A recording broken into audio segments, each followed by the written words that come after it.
Praise the Lord, Church. Greetings in the matchless name of our Lord and Savior Jesus Christ. I welcome you all to join us live for our Friday night Bible study. Let's begin the service with a word of prayer. Our gracious, loving Heavenly Father, we commit your presence this evening. And I thank you for everyone who is watching online. Father, you know them by name, and you have loved us with an everlasting love. Your love never changes. There may be some things that are changing in this world, but you will never change. You are the same yesterday, today, and forever. Oh, we thank you and we worship you, Lord. We proclaim that your promises are true and faithful. Lord, as we are going to worship you, help us to worship you in spirit and truth. And as we are going to hear the word, I pray that you will prepare our hearts and minds to receive your word. Let your word come alive. Let it create miracles, signs and wonders in the lives of your people. And Lord, I pray that your healing hand come upon every sick bodies. You heal them and touch them, Lord. Lord, you're bigger than any virus. Lord, I thank you for your presence. Holy Spirit, lead us and guide us. Minister to your people throughout the service. In Jesus' mighty name I pray. Amen. Now let's join with the worship team and sing this beautiful song. నీ కార్యములు ఆశ్చర్యములు దేవా.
Selaviyada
లాజరు మరణించగా మరణము నుండి లేపితివే, ఓడైనను చిగురింపజేసెదవు. కానాని వివాహము ఆగిపోవచ్చుండగా నీ కార్యముతో జరిగించితివే. నీ కార్యముతో, నీ కార్యముతో, నీ కార్యముతో, నీ కార్యముతో, నీ కార్యముతో, నీ కార్యముతో, నీ కార్యముతో, నీ కార్యముతో, యేసయ్యా, నీ కార్యముతో, నీ కార్యముతో, నీ కార్యముతో, నీ కార్యముతో సెలవిమ్మయ్యా, సెలవిమ్మయ్యా, ఈ క్షణమే యేసయ్యా, సెలవిమ్మయ్యా, సెలవిమ్మయ్యా, ఈ క్షణమే యేసయ్యా, సెలవిమ్మయ్యా, సెలవిమ్మయ్యా, ఈ క్షణమే యేసయ్యా, సెలవిమ్మయ్యా, సెలవిమ్మయ్యా, ఈ క్షణమే యేసయ్యా, సెలవిమ్మయ్యా, సెలవిమ్మయ్యా, ఈ క్షణమే యేసయ్యా, సెలవిమ్మయ్యా, సెలవిమ్మయ్యా, ఈ క్షణమే యేసయ్యా, సెలవిమ్మయ్యా, సెలవిమ్మయ్యా, ఈ క్షణమే యేసయ్యా, సెలవిమ్మయ్యా, సెలవిమ్మయ్యా, ఈ క్షణమే యేసయ్యా, శూన్యం సృష్టిగా మారెనే నీవు సెలవియగా, మార మధురంగాయనే నీవు సెలవియగా,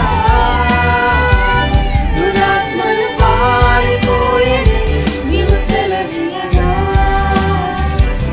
దరిద్రం తొలగిపోయెనే నీవు సెలవియగా, శూన్యం సృష్టిగా మారెనే నీవు సెలవియగా, మార మధురంగాయనే నీవు సెలవియగా, దురాత్మలు పారిపోయెనే నీవు సెలవియగా, దరిద్రం తొలగిపోయెనే.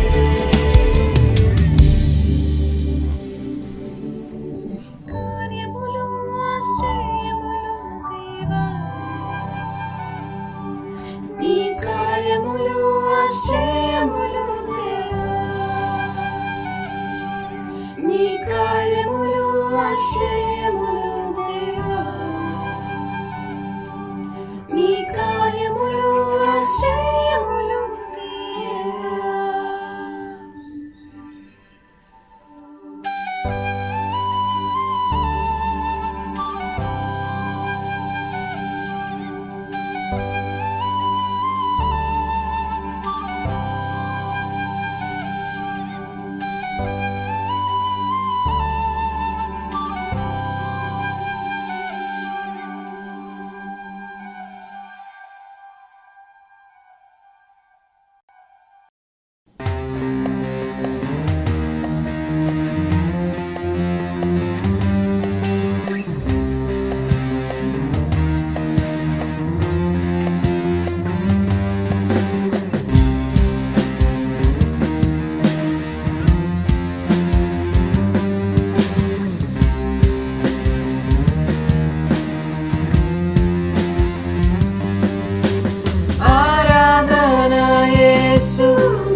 వెంబడించెదా నీ చిత్తం నే చేసేదా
హైయెస్ట్ మోడల్ ఆఫ్ ప్రేయర్, ప్రార్థన యొక్క అతి గొప్ప మాదిరి మనకి ఎక్కడ కనిపిస్తుంది అంటే యేసుప్రభు దగ్గరే.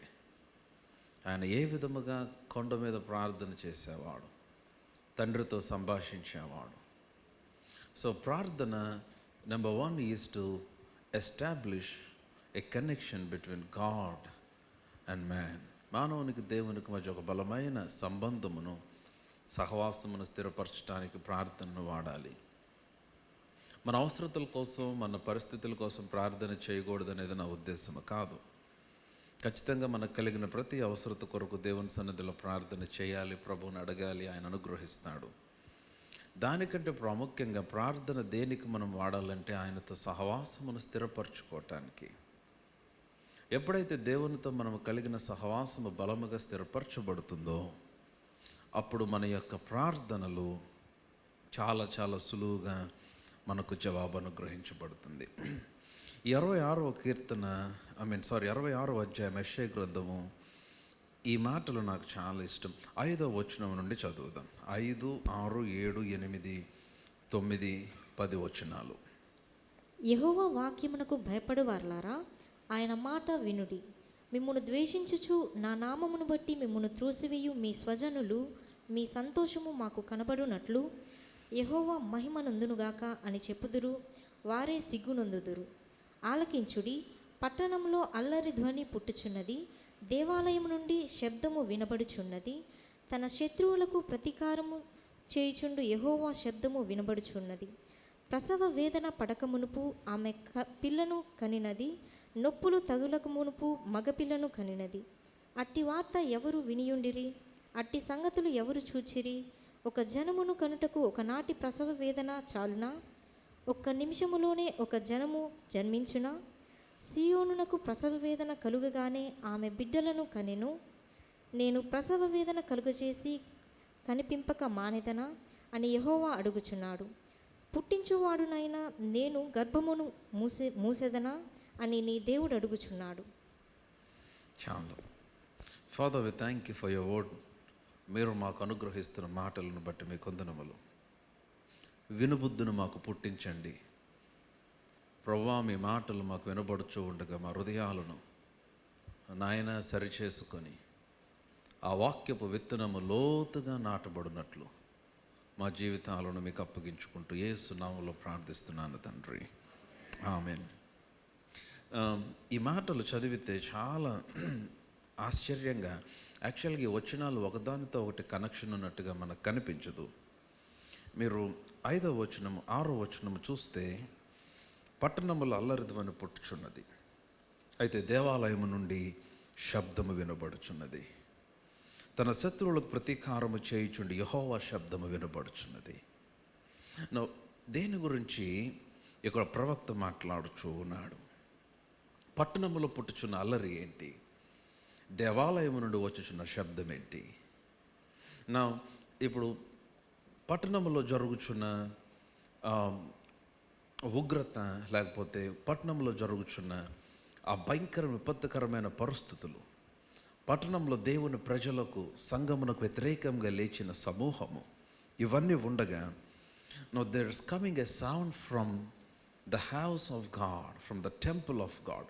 దేవాలయము నుండి శబ్దము వినబడుచున్నది. నాకు ఆ మాట చాలా బలముగా అనిపిస్తూ ఉంది. దేవాలయము నుండి శబ్దము వినబడుచున్నది. అది ఏమి శబ్దం అంటే అది యెహోవా శబ్దము. దేవాలయము నుంచి యెహోవా శబ్దము వినబడటం ఏంటి? ఇది చాలా ఆశ్చర్యమును అట్లాగే కాస్త ఆసక్తి కలిగించే మాట. దేవుని ప్రజలు యాక్చువల్గా ఓల్డ్ టెస్టిమెంట్, పాత నిబంధన మనస్తత్వంతో ఆలోచిస్తే, దేవాలయం ఆ దినాలలో, పాత నిబంధన దేవాలయంలో విశ్వాసులు ఈ విధంగా కూడుకొని ఆరాధించి ప్రార్థన చేసి ఈ విధమైన విసులుబాటు కానీ ఈ విధమైన అవకాశం లేదు. వారు దేవాలయం బయట ఆవరణంలోనే విశ్వాసులు కూడుకునేవారు. అయితే ఆ దేవాలయంలో ఉన్న ప్రధాన యాజకుడు దేవుని స్వరము విని ప్రజలకు తెలియచేస్తూ ఉండేవాడు. అయితే ఇక్కడ మాట్లాడుతున్న కాంటెక్స్ట్ మీరు గమనిస్తే it's talking about how heaven is responding for his people. తన ప్రజల కొరకు పరలోకము ఏ విధముగా స్పందిస్తుందో దాని గురించి ఇక్కడ మనకు స్పష్టంగా కనిపిస్తుంది. దేవాలయం నుండి వచ్చుచున్న శబ్దము, the sound that is coming from the temple of God, అది ఏమి శబ్దం అంటే అది యెహోవా శబ్దము. ఈ శబ్దం అన్న మాట యాక్చువల్గా క్రొత్త నిబంధనలో మనకు అపోస్తల కార్యములు 2వ అధ్యాయంలో కనిపిస్తుంది. ఆ రోజున వారు మేడగదిలో వారు ఎడతెగక ప్రార్థన చేస్తూ ఉండగా, మొదటి అధ్యాయం ఒకసారి చూద్దాం. అపోస్తల కార్యములు 1వ అధ్యాయం, యాక్ట్స్ చాప్టర్ 1. మీరందరూ నాతోనే ఉన్నారని నమ్ముచూ ఉన్నాను. అపోస్తల కార్యములు 1వ అధ్యాయము 13వ వచనము. వారు పట్టణంలో ప్రవేశించి తాము బస చేయుచుండిన మేడగదిలోనికి ఎక్కిపోయిరి. వారి పేర్లు అవన్నీ ఉంటాయి తర్వాత. వారు బస చేయుచుండిన మేడగదిలోనికి ఎక్కిపోయి 14వ వచనంలో చివరి మాట చూస్తే, ఏక మనసుతో ఎడతెగక ప్రార్థన చేయుచుండిరి. కనిపించిందా మీకు? వారు మేడగదిలోనికి ఎక్కిపోయి వారు ఏక మనసుతో ఎడతెగక ప్రార్థన చేయుచుండ్రి. ఇప్పుడు 2వ అధ్యాయానికి వచ్చేస్తే 1వ వచనం నుంచి చదువుదాం. పెంతుకోస్తను పండుగ దినము వచ్చినప్పుడు అందరూ ఒక చోట కూడి ఉండిరి. అప్పుడు వేగముగా వీచు బలమైన గాలి వంటి ఒక ధ్వని ఆకాశం నుండి అకస్మాత్తుగా వారు కూర్చుండి ఉన్న ఇల్లంతయు నిండెను. వేగముగా వీచు బలమైన గాలి వంటి ధ్వని అది ఆకాశము నుండి వచ్చింది. ఆకాశం నుండి వచ్చిన ధ్వని, దానిని ఇంకొక మాట శబ్దము. ఆకాశం నుండి వచ్చిన శబ్దము దేని వలన వచ్చింది? What triggered the sound from heaven? పరలోకం నుంచి ఆ ధ్వని వచ్చుటకు, ఆ ధ్వని వచ్చునట్లుగా చేసినదేంటి? ఆకాశం నుండి ఆ ధ్వని కలుగుటకు కారణం ఏంటంటే అక్కడ కొద్దిమంది ఎడతెగక ఏక మనసుతో ప్రార్థన చేస్తూ ఉన్నారు. నాకు అది ఎట్లాగ అనిపించిందంటే, while the people of God were praying, దేవుని ప్రజలు ఎడతెగక ఏక మనసుతో వారు ప్రార్థన చేస్తూ ఉంటే, పరలోకము ఆ ప్రార్థనను, ఆ ప్రేయర్ ఇంటెన్సిటీకి, ఆ ప్రార్థన తీవ్రతకు పరలోకము అరుస్తుందా అన్నట్లుగా నాకు కనపడుతుంది ఆ వచనము. హల్లెలూయా! మీకు ఎంతమందికి అర్థమవుతుందో నేను చెప్పేది? ఆ ప్రేయర్ ఇంటెన్సిటీ, పేతురు, యోహాను, యాకోబు, తోమా వీరందరూ కలిసి ఇంకా దాదాపు 120 మంది అక్కడ ప్రార్థన చేస్తూ ఉన్నారు. నేనంటాను, they were bombarding heaven with their prayers. వారు పరలోకమును ప్రార్థన చేత వారు బొంబార్డ్ చేస్తూ ఉన్నారు. వారు పరలోకము మీద ప్రార్థన దాడిని వారు చేస్తూ ఉన్నారు. హల్లెలూయా! అసలు ఆ మాట మీకు ఎలా ఉందో నాకు తెలియదు, కానీ నేను చెప్తున్నాను, when you are praying for something in your life, నీ జీవితంలో దేని కొరకైనా ప్రార్థిస్తున్నప్పుడు, నీ పర్సనల్ లైఫ్, నీ కెరీర్, నీ జీవితానికి సంబంధించినది ఏదైనా, నీ భవిష్యత్తుకు సంబంధించి, you should pray with such a fervency. నీ హృదయంలో ఒక బలమైన తీవ్రత, అగ్నితో నువ్వు ఏ విధముగా ప్రార్థన చేయాలంటే, you need to bombard heaven with your prayers.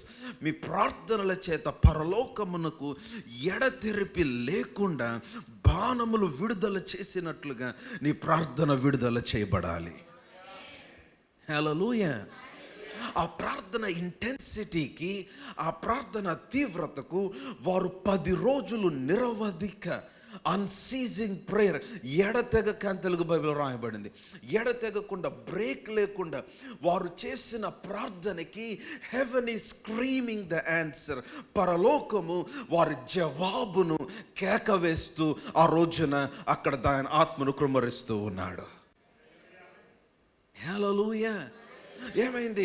అక్కడ బలమైన గాలి, అప్పుడు వేగముగా వీచు బలమైన గాలి వంటి ఒక ధ్వని ఆకాశము నుండి అకస్మాత్తుగా వారు కూర్చుండి ఉన్న ఇల్లు అంతయు నిండిపోయింది. No, there came a sound from heaven. There came a sound from heaven. ఎంత పెద్ద శబ్దం వచ్చింది. ఏంటి ఆ శబ్దము? అది గాలి వంటి శబ్దము, కానీ గాలి కాదు, అది గాలి వంటి శబ్దము. ఆ శబ్దం ఏంటి? What is that sound? It is a sound that is the response to the prayers of the saints. పరిశుద్ధుల ప్రార్థనలకు స్పందనగా వస్తున్న శబ్దం అది. ఆ రోజున దేవుని ఆత్మ వారి మీద కృమ్మరించబడబోయే ముందు పరలోకం నుంచి వచ్చిన ఒక శబ్దం అది. What is that sound? ఇప్పుడు చూస్తే అక్కడ క్రిందకు వచ్చేస్తే, ఇల్లంతయు నిండును అగ్ని జ్వాలల వంటి నాలుకలు వారికి కనబడి వారిలో ఒక్కొక్కరి మీద వ్రాలింది. అప్పుడు అందరూ పరిశుద్ధాత్మతో నిండిన వారే, ఆత్మ వారికి అనుగ్రహించిన, ఆత్మ వారికి వాక్శక్తిని అనుగ్రహించిన కొలది అన్ని భాషలతో మాట్లాడసాగారు. ఇప్పుడు 5వ వచనము, ఆ కాలమున ఆకాశము క్రింద నుండి ప్రతి జనములో నుండి వచ్చిన భక్తిగల యూదులు యెరూషలేములో కాపురముండిరి. అయితే ఏమైంది? 6వ వచనము, ఈ శబ్దము కలుగగా, మీ ప్రక్కన చెప్పండి, ఈ శబ్దము కలుగగా. ఈ శబ్దము కలుగగా ఏమైంది? జనులు గుంపులుగా కూడి వచ్చి, హల్లెలూయా. ఈ శబ్దము ఆకాశం నుండి కలిగినప్పుడు ఆ శబ్దం ఏం చేసిందంటే ప్రతి వ్యక్తిని సంధించడం ప్రారంభించింది. వారందరూ ఎవరి ఇళ్లలో వారు ఉన్నారు. ఆ రోజున ఈ రోజులాగా పబ్లిసిటీకి ఏమీ లేదు, ఈ రోజులాగా మైకులు లేవు, ఈ రోజులాగా పిఏ సిస్టమ్ లేదు, యాంప్లిఫై చేయడానికి వారు మాట్లాడేది. Everybody is in their work. Maybe the mother is cooking in the kitchen. ఆ ఇంటి తల్లి కిచెన్లో వంట చేస్తూ ఉందేమో, లేకపోతే తమ యొక్క గిన్నెలు వాష్ చేసుకుంటూ, డిషెస్ వాష్ చేసుకుంటూ ఉన్నారేమో, లేకపోతే తండ్రి పొలములో పని చేస్తూ ఉన్నాడేమో, కుమారుడు ఏదో ఇంట్లో పని చేసుకుంటూ ఉన్నాడు, కుమార్తె ఏదో పనిలో ఉంది. ఎవరు పనిలో వారు నిమగ్నం అయిపోయి ఉన్నారు, ఎవరు పనులు వారు చేస్తూ ఉన్నారు, ఎవరు గదిలో వారు ఉన్నారు. They were completely occupied with themselves. ఎవరికి వారితో ఆక్యుపై అయిపోయి ఉన్నారు. అయితే పరలోకం నుంచి ఆ రోజు వచ్చిన ధ్వని ప్రతి ఒక్కరి అటెన్షన్ తీసుకోవటం ప్రారంభించింది. వంటగదిలో ఉన్న తల్లిని దర్శించింది, పొలంలో ఉన్న తండ్రిని దర్శించింది, గదిలో ఉన్న కుమారుని దర్శించింది, బయట ఉన్న కుమార్తెని దర్శించింది, పడక మీద ఉన్న వ్యక్తుల్ని దర్శించింది, రోగుల్ని దర్శించింది. ప్రతి ఒక్కరిని ఆ శబ్దము వారు ఉన్న స్థలములోనికి వెళ్ళి వారిని తీసుకొని వచ్చి వారు ఉన్న మేడగది దగ్గర గుంపుగా కూడినట్లుగా ఆ శబ్దము వారిని తీసుకొని వచ్చింది. Hallelujah. That is the impact of your prayer. అది మీ ప్రార్థన ఇంపాక్ట్. నేను చెప్తున్నాను, నీ కూతురు ఎక్కడో బెంగళూరులో ఉందేమో, నీ కొడుకు ఎక్కడో అమెరికాలో ఉన్నాడేమో, నువ్వు చేరలేనంత దూరంలో ఉన్నాడేమో. ఈ రోజున నీవు ఇక్కడి నుండి చేస్తున్న ప్రార్థన పరలోకము నుంచి ఒక శబ్దము వారి మీదకి విడుదల చేయబడుతూ ఉంది. హల్లెలూయా, హల్లెలూయా. ప్రార్థన దూరముతో సంబంధం లేకుండా పనిచేస్తుంది. Prayer works irrespective of the distance, space and time. సమయము, ఆ యొక్క దూరము, వీటికన్నిటికి అతీతముగా ప్రార్థన పనిచేస్తూ ఉంటుంది. ఒకవేళ వాళ్ళు ఫిజికల్గా దూరము, ఓకే ప్రక్కన పెట్టండి, ఫిజికల్గా దగ్గరే ఉన్నారు. కొంతమంది తల్లిదండ్రులకు వారి పిల్లలు ఇంట్లోనే ఉంటారు కానీ వారికి చాలా దూరంగా ఉంటారు. ఆమేన్. ఒకే టేబుల్ దగ్గర కూర్చొని తింటారు కానీ చాలా డిస్టెన్స్ ఉంటుంది. ఒకే గదిలో పడుకుంటారు, చాలా డిస్టెన్స్ ఉంటుంది. ఒకే మంచం మీద పక్కనే పడుకుంటారు కానీ చాలా డిస్టెన్స్. వారి హృదయంలో నీ స్థానమో, నీ హృదయంలో వారి స్థానమో మొత్తానికి ఎక్కడో తెలియని గ్యాప్ వచ్చింది. నీ మాట వినలేకపోతున్నారు, వారు నిన్ను ప్రేమించలేకపోతున్నారు. వారికి నీకు మధ్య ఏదో తెలియని ఒక గాధము, ఒక తెలియని గ్యాప్, ఒక తెలియని ఏదో ఏర్పడిందా? నేను చెప్తున్నాను, నీ ప్రార్థన పరలోకము నుంచి కలిగిస్తున్న ఒక శబ్దమును ఆ బిడ్డలోనికి విడుదల చేసి నీ వద్దకు తీసుకొని రాగలుగుతుంది. హల్లెలూయా. అప్పుడు ఆకాశము నుండి ఒక ధ్వని. I like that word. ఆకాశం నుండి ఒక ధ్వని. నేను చెప్తున్నాను, let our prayers bombard heaven that would release a sound from heaven. మన యొక్క ప్రార్థనలు ఆకాశము మీదకు విడుదల, బాణము వలె, బాంబుల వలె అవి విడుదల చేయబడి ఆకాశం నుండి ఒక ధ్వని నీ పరిస్థితిలోనికి విడుదలగున్నట్లుగా. నేను చెప్తున్నాను, ఆ దేవుని కార్యము నీ జీవితంలో విడుదలైనప్పుడు, ఆ పరిస్థితిలోనికి విడుదలైనప్పుడు ప్రతీది కూడా ఆ విడుదలైన శబ్దమునకు లోబడాల్సిందే. మనకు తెలియకపోవచ్చు, మనకు అర్థము కాదు, అది ఎలాగ పనిచేస్తుందో మనకు అర్థము కాదు. అది ఎలాగా వారి జీవితాల్లో కార్యము చేస్తుందో మనకు అర్థం కాదు. కానీ నేను చెప్తున్నాను, when the Holy Spirit begins to work, దేవుని ఆత్మ పనిచేయటం ప్రారంభిస్తే పరిశుద్ధాత్మ పనిచేసినట్టే ఉంటుంది. ఆమేన్, హల్లెలూయా, హల్లెలూయా. అదే అక్కడ మాట్లాడుతున్నాడు. ఆ శబ్దము ఎంత ఫాస్ట్గా పనిచేస్తుందో తెలుసా? యెషయా గ్రంథానికి వచ్చేసేయండి, 26వ అధ్యాయం. మీరందరూ నాతోనే ఉన్నారని నమ్ముచూ ఉన్నాను. ఆమేన్. యెషయా గ్రంథము 66వ అధ్యాయము, 66వ అధ్యాయానికి వచ్చే చదువమ్మ 7వ వచనం చదువు, 6వ వచనం నుండి చదువమ్మ మరలా. ఆలకించుడి పట్టణంలో అల్లరి ధ్వని పుట్టుచున్నది, దేవాలయం నుండి శబ్దము వినపడుచున్నది, తన శత్రువులకు ప్రతీకారము చేయుచుండు యెహోవా శబ్దము వినపడుచున్నది. హల్లెలూయా. దేవాలయం నుండి వినపడుచున్న శబ్దం ఏంటంటే శత్రువు మీద ప్రతీకారము చేయి యెహోవా శబ్దం అది. హల్లెలూయా. ఏ శత్రువైనా, అది వ్యక్తి అవ్వచ్చు, శక్తి అవ్వచ్చు, పరిస్థితి అవ్వచ్చు, నీ కుటుంబంలో సమస్య అవ్వచ్చు, నీ ఎదుట ఉన్న జవాబు రాని పరిస్థితులు అవ్వచ్చు, నేను చెప్తున్నాను, దేవాలయములు అనగా నీ ప్రేయర్ క్లాజెట్, నీ ప్రార్థన స్థలమందు నీవు చేస్తున్న ప్రార్థన శబ్దము అది యెహోవా నీ శత్రువులపైన ప్రతీకారము చేయి ధ్వని అయి ఉన్నది. అర్థమవుతుందా నేను మాట్లాడేది? హల్లెలూయా. చదవమ్మ 7వ వచనము. ప్రసవ వేదన పడక మునుపు ఆమె పిల్లలను కనెను, నొప్పులు తగలక మునుపు మగ పిల్లను కనినది. అట్టి వార్త ఎవరు విన్నారు? అట్టి సంగతులు ఎవరు చూశారు? ఒక జనమును కనుటకు ఒకనాటి ప్రసవ వేదన చాలునా? హల్లెలూయా.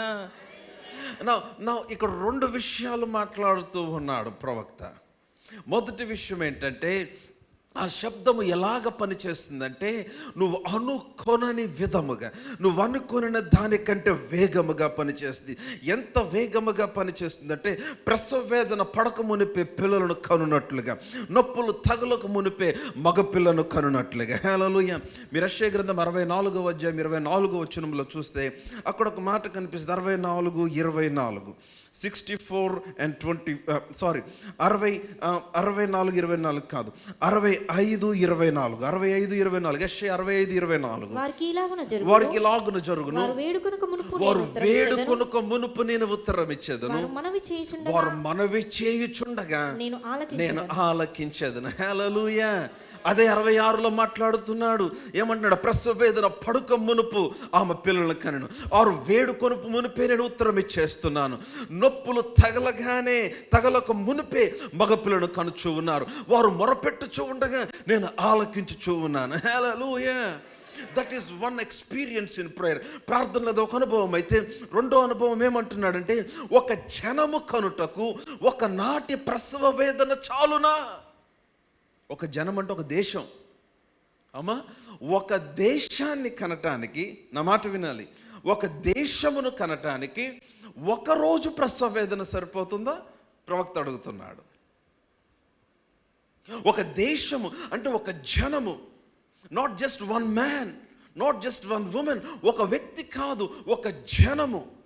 నీవు ఒక విస్తారమైన ప్రభావము, నీ ద్వారా ఒక దేశమును ప్రభావితము చేయగలిగినంత విస్తారమైన కార్యము నీ ద్వారా జరుగుటకు ఒకనాటి ప్రసవ వేదన సరిపోతుందా?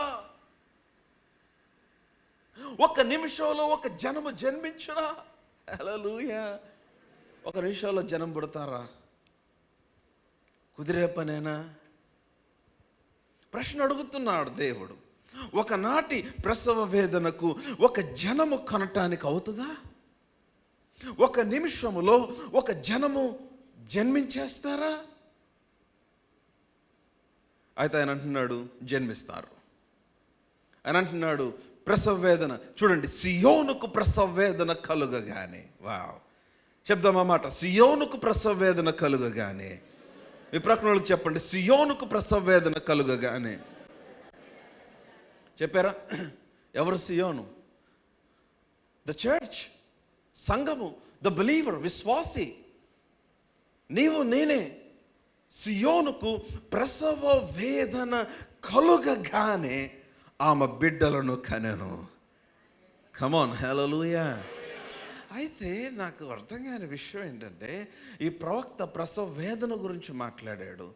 ఈ ప్రసవ వేదన అనేది, లేబర్ పెయిన్స్ అనేది ఎప్పుడు వచ్చేవి? ఇవి లాస్ట్లో వచ్చేవి. 9 నెలలు ఒక తల్లి గర్భమును ధరిస్తే, if she is expecting for 9 months, ఇంకా లాస్ట్లో డ్యూ డేట్ దగ్గరకు వచ్చినప్పుడు ఆ ఒక రోజు లేకపోతే ఆ కొద్దిసేపు వారికి కలిగే ప్రసవ వేదన గురించి మాట్లాడుచున్నాడు. కానీ ఆ ప్రసవ వేదన ముందు దాని గురించి మాట్లాడలేదు, ఆ ఎక్స్పెక్టేషన్ గురించి మాట్లాడటలేదు. నేను చెప్తున్నాను, ఆ కన్సెప్షన్ గురించి మాట్లాడట్లేదు ఇక్కడ, ఆ గర్భమును ధరించడం గురించి. ఎందుకంటే మనకు అర్థం అవ్వాలి అక్కడ మాట్లాడుతున్నప్పుడు. ఎట్లాగా ఒక జనమును ఎలా కనగలవు నువ్వు? ఎలాగా నీ ఎదుట ఉన్న టాస్క్ చాలా పెద్దది.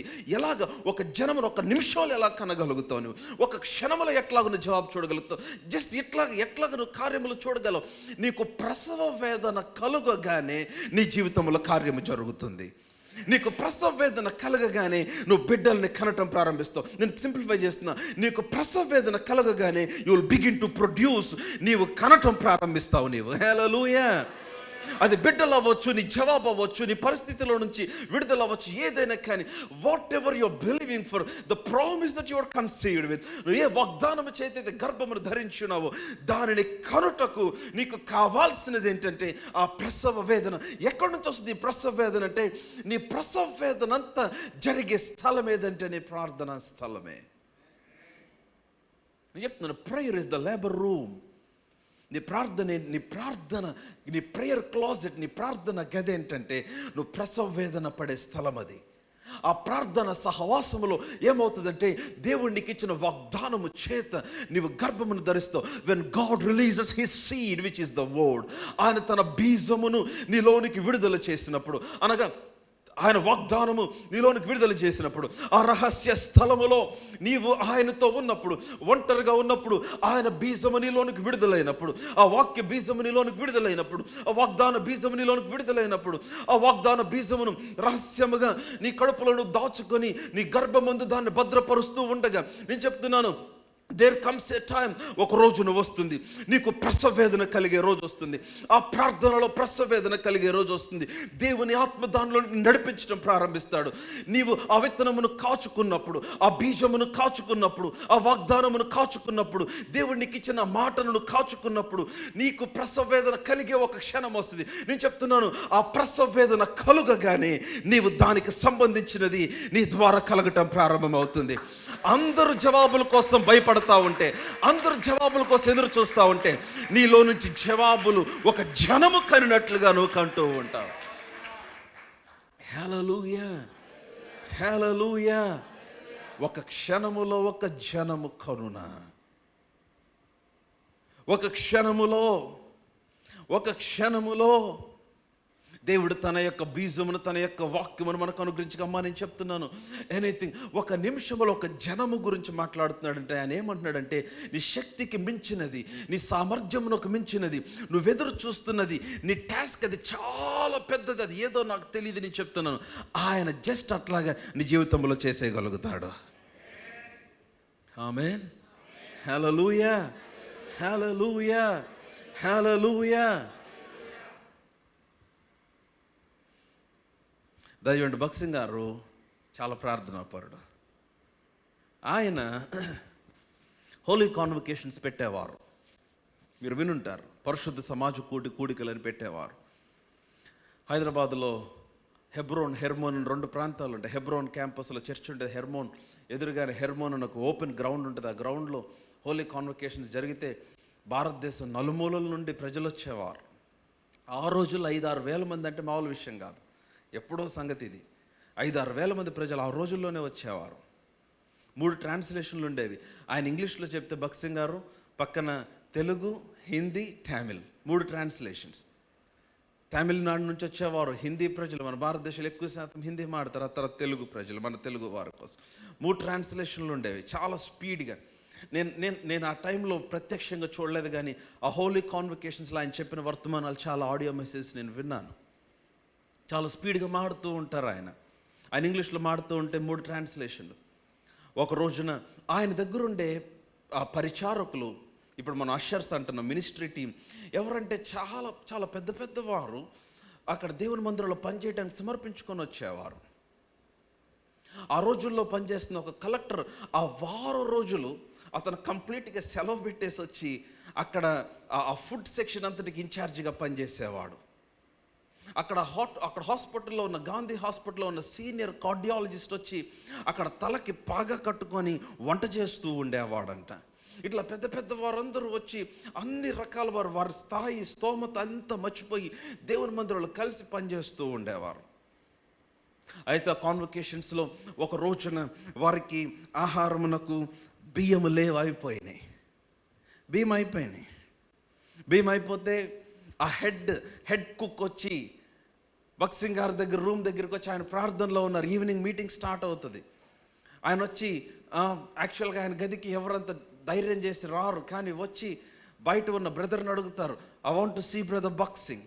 నో, హీస్ ఇన్ ప్రేయర్, మీరు చూడలేరు ఇప్పుడు ఆయన ప్రార్థన, ఒక్కసారి I want to meet him. ఎందుకంటే దెర్ ఇస్ ఎన్ ఎమర్జెన్సీ, కలవాలి. సరే, తలుపు కొట్టి ప్రయత్నం చేసి మొత్తానికి వెళ్ళారు.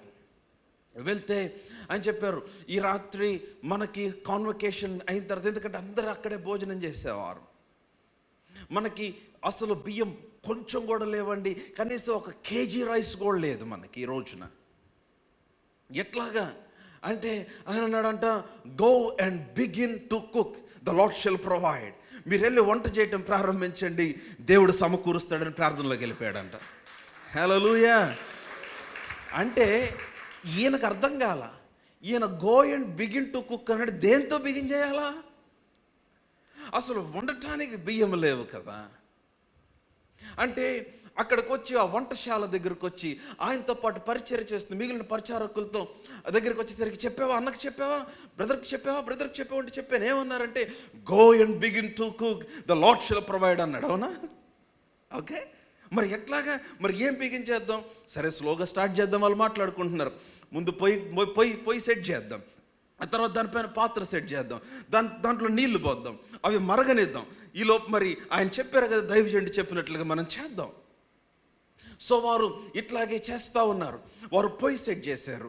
ఆ పొయ్యి మీద వారు పాత్రలు సెట్ చేశారు. చాలా పొయ్యిలు సెట్ చేశారు, పాత్రలు సెట్ చేశారు.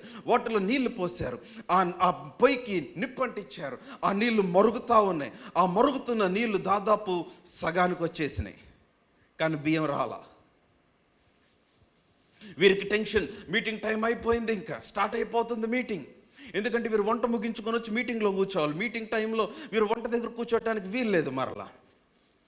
సో ఈసారి ఇంకా మరలా ఆగలేక మళ్ళా వచ్చాడు బ్రదర్ రూమ్ దగ్గరికి. ఈలోపు ఆయన రెడీ అయ్యి బయటకు వచ్చారు. ఏంటి, ఏమైంది అన్నాడు. ఏమైందంటే, brother we began to cook, మేము వంట చేయడానికి ప్రారంభం. Oh very good, praise the lord కాదు, బియ్యం లేవు. But we don't have rice, we did not receive rice yet, ఇంకా బియ్యం రాలేదు అంటే అన్నాడంట, దట్స్ ఆన్ ద వే, అది మార్గములోనే ఉంది, ద లార్డ్ షల్ ప్రొవైడ్ అన్నాడంట ఆయన. హల్లెలూయా, హల్లెలూయా.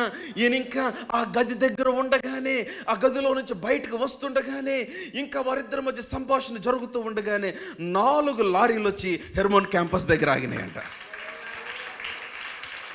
4 లారీలు. 4 లారీల నుండి ఏమున్నాయి తెలుసా? 4 లారీల కింద బియ్యం బస్తాలే ఉన్నాయి. వాళ్ళు వచ్చి ఆగితే ఎవరికి అర్థం కాల. వీరందరికీ ఒక్కసారి కళ్ళు పెద్దగా అయిపోయినాయి. వంటశాల వాళ్ళు పరిగెడుతున్నారు. ఏంటన్నారు?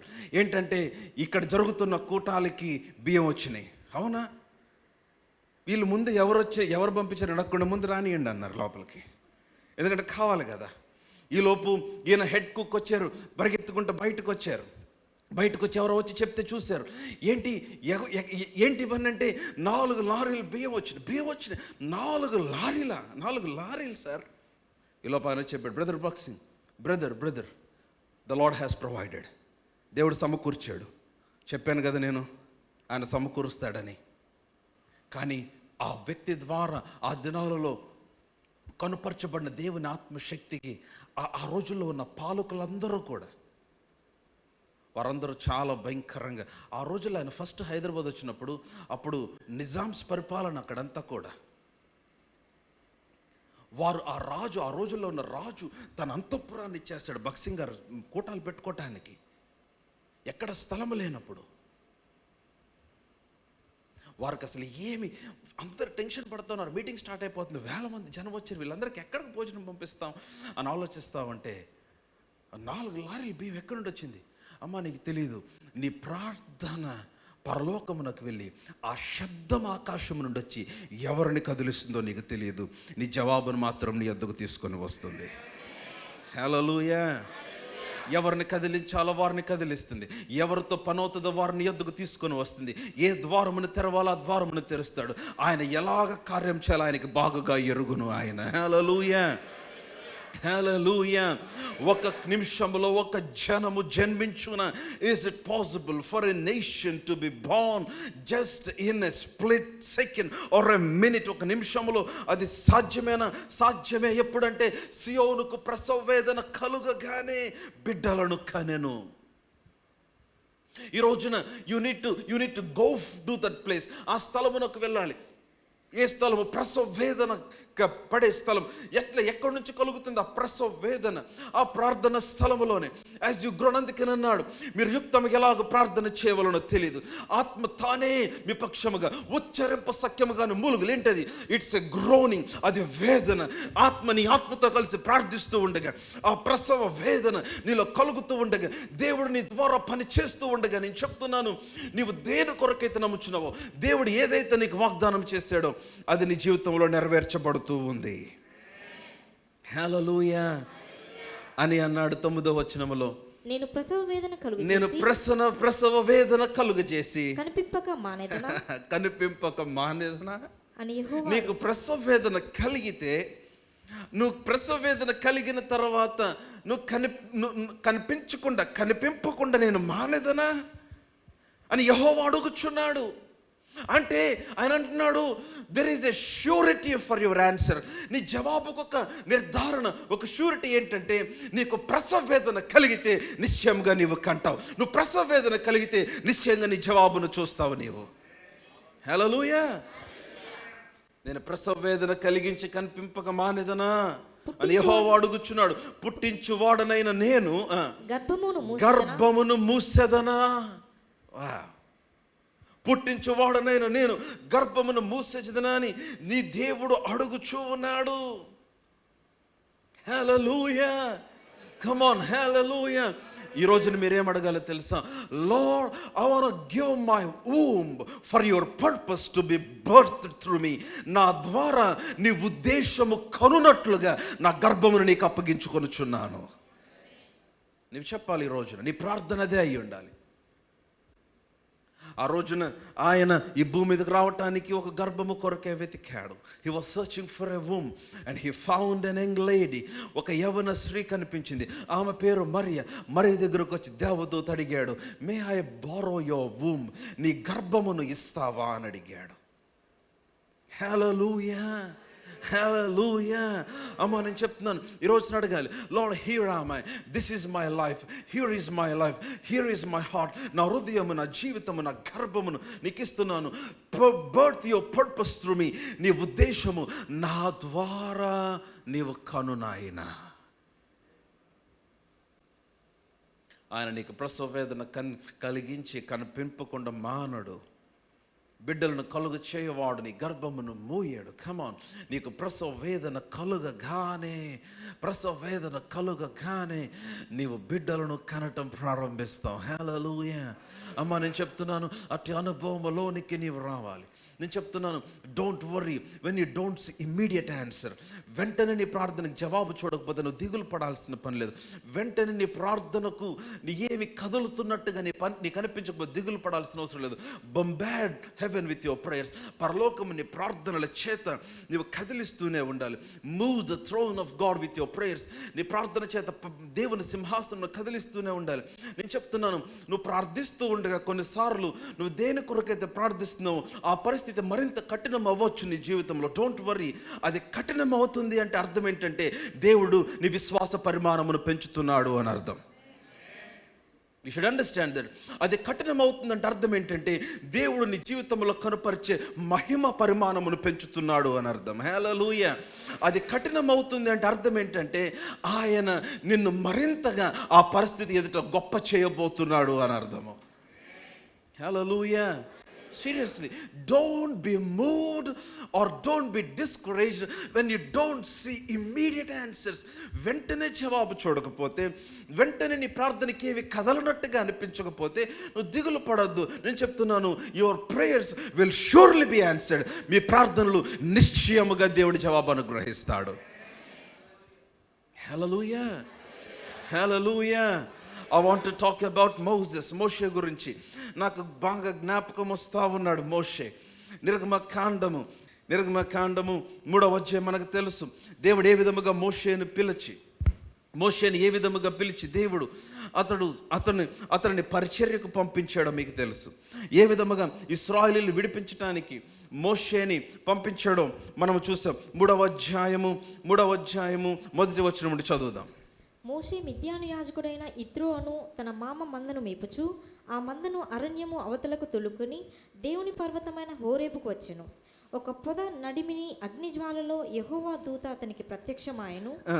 అతడు చూచినప్పుడు అగ్ని వలన ఆ పొద మండుచుండెను. కానీ పొద కాలిపోలేదు. మనకందరికి స్టోరీ తెలుసు. మోషేకి దేవునికి మధ్య చాలా ఆర్గ్యుమెంట్ జరుగుతుంది. దేవుడు అంటాడు మోషే నువ్వు వెళ్ళాలంటాడు, మోషే అంటాడు నేను వెళ్ళనంటాడు. మోషే చాలా చాలా చాలా సాకులు చెప్తాడు. చెప్పిన తర్వాత మోషే అడుగుతాడు దేవుడిని, నీ పేరేంటి అని. 14వ వచనం, అందుకు దేవుడు నేను ఉన్నవాడను అనువాడనై ఉన్నానని మోషేతో చెప్పాను. మరియు ఆయన ఉండుననువాడు నీ యొద్దకు నన్ను పంపినని నీ ఇశ్రాయేలుతో చెప్పవలను అన్నాడు. ఇంకా క్రిందకు వచ్చేస్తే 19వ వచనం చూద్దాం. 19వ వచనం, ఐగుప్తు రాజు మహాబలముతో మీ మీదకు వచ్చి మిమ్మల్ని పోనీయడని నేను ఎరుగుదును. చూసారా, దేవుడు అంటున్నాడు మోషేతో, నువ్వు వెళ్ళి నా ప్రజలని ఇశ్రాయేలును ఐగుప్తులోంచి బయటకు తీసుకొనిరా అని చెప్పి ఆయన అంటున్నాడు నువ్వు తీసుకురావటానికి వెళతావు, అయితే మిమ్మల్ని పోనీయడని నేను ఎరుగుదును. ఫరో ఐగుప్తు రాజు మిమ్మల్ని పోనీయుడు, అతడు మహాబలముతో మీ మీదకి వచ్చి మిమ్మల్ని పోనీయుడని నేను ఎరుగుదును. కానీ నాకు అబ్బల ఇష్టమైన మాట చెప్పండి అందరూ, కానీ ఈ ప్రకటనలు చెప్పండి. కానీ అమ్మ నీ ఆర్థిక పరిస్థితులు మారనట్టుగా ఉండొచ్చు, కానీ నీ యొక్క పిల్లలు మాట విననట్టుగా ఉండొచ్చు, కానీ నీ ప్రార్థన జవాబు ఆలస్యం అవుతున్నట్టుగా ఉండొచ్చు, కానీ నీ కుటుంబంలో నువ్వు ప్రార్థన చేస్తున్నావు పరిస్థితులు నట్లాగా ఉన్నాయి. కానీ ఇదిగో నేను ఎక్కడికైతే నేను పంపిస్తున్నానో మోషే, నేను దేని కొరకైతే నేను పంపిస్తున్నానో మోషే విను, అది నీకు అనుకూలంగా స్పందించదని నాకు తెలుసు మోషే. పంపించేది నేనే, విడిపించమని చెప్పింది నేనే, అక్కడి నుంచి బయటకు తీసుకురావాలని చెప్పింది నేనే. కానీ నిన్ను ఎక్కడికైతే పంపిస్తున్నానో వారు నీకు వ్యతిరేకంగా పనిచేస్తారు, వారు నిన్ను పోనీయరు మోషే. కానీ హల్లెలూయా, ఆ కానీ దగ్గర చాలా మంది ఆగిపోయారు ఈ రాత్రి. మనలో అనేక మంది ఆ కానీ దగ్గరే ఉన్నాం. కమాన్, కానీ ఆయన అన్నాడు కానీ నేను నా చేయి చాపి. హల్లెలూయా. అబ్బా నాకు ఆ మాట భలే ఇష్టమైన మాట. కానీ నేను మోషే నేను నేను ఉండునన్నవాడునైనా నేను, ఉన్నవాడునైనా నేను, ఉందునన్నవాడునైనా నేను నా చెయ్యి చాపుతా నీ పక్షంగా నేను. హల్లెలూయా, హల్లెలూయా. ఈ రాత్రి దేవుడు అదే నీతో మాట్లాడుచున్నాడు. I don't know what you are waiting for. I don't know what you are praying for. I don't know what you are believing for. మీరు దేని కొరకైతే నమ్ముచురో నాకు తెలియదు. అమ్మా ఆ పరిస్థితి ఫరో వలె నీ మీద కఠినముగా నీకు వ్యతిరేకంగా నిలబడుందేమో, అది నీ మీద చాలా వ్యతిరేకంగా చాలా దీర్ఘకాలముగా అట్లాగే ఉందేమో. It can be a strong hold in your mind. నీ మనసులో ఒక బలమైన దుర్గం అవ్వచ్చు, ఒక ఆలోచన అవ్వచ్చు, లేకపోతే ఏదైనా ఒక భయంకరమైన డిప్రెషన్ అవ్వచ్చు, లేదైనా ఒక డిసప్పాయింట్మెంట్ అవ్వచ్చు, నీ శరీరంలో లోపం అవ్వచ్చు, లేకపోతే నీ కెరీర్లో ఏదైనా ఫెయిల్యూర్ అవ్వచ్చు, లేకపోతే గతించిన దినాలలో చేసిన ఏదైనా పని అవ్వచ్చు. నేను చెప్తున్నాను అది ఏదైనా కానీ నిన్ను పోనీయకుండా నిన్ను బంధించింది అవ్వచ్చు. దేవుడు అంటున్నాడు ఈ రాత్రి నేను నా చేయి చాపి. Hallelujah. I'm gonna stretch forth my hand. నా చెయ్యి చాపి ఐగుప్తు మధ్యమున నేను చేయదలిచి ఉన్న నా అద్భుతములన్నిటినీ చూపి. హల్లెలూయా. అందరూ చెప్పండి, చాపి చూపి. హల్లెలూయా. చాపి, కమాన్, చాపి చూపి. నేను నా చెయ్యి చాపి నా అద్భుతములను చూపి దానిని పాడు చేసేదను. హల్లెలూయా. మీరు అర్థం చేసుకోవాలి, నీ శత్రువు నీ మీద కఠినముగా ఉన్నాడంటే నువ్వు దేని కొరకైతే నమ్ముచున్నావో అది నీకు చాలా స్టబర్న్గా నీ ఎదుట కదలకుండా నిలబడుతుందంటే అర్థం ఏంటంటే ఆయన నీ కొరకు అద్భుతములు చేయబోతూ ఉన్నాడు. ఆమేన్. హల్లెలూయా. నేను ఒకసారి చెప్పా కదా, మన మందిరంలో నా చిన్నప్పుడు నారాయణమ్మ అని ఒక మా అమ్మ ఉండేది. అందరూ నారాయణమ్మ అమ్మ అనేవాళ్ళు. ఆమె పేరు నారాయణమ్మ. ముసలావిడ. ఎంత ముసలావిడ అంటే చాలా ముసలావిడ. ఆమె కొన్ని రోజులకి వారు అసలు అలాంటి వృద్ధులు దేవుని మందిరానికి అస్సలు మిస్ అయ్యేవారు కాదు. ప్రార్థనా కూటం అంటే ముందుండేది, ఉపవాస కూడి కంటే ముందుండేది, సంపూర్ణ రాత్రి ప్రార్థన అంటే ముందుండేది, ఆరాధన అంటే ముందుండేది. ముందు వచ్చేసేది. ఆమె భర్త చనిపోయాడు.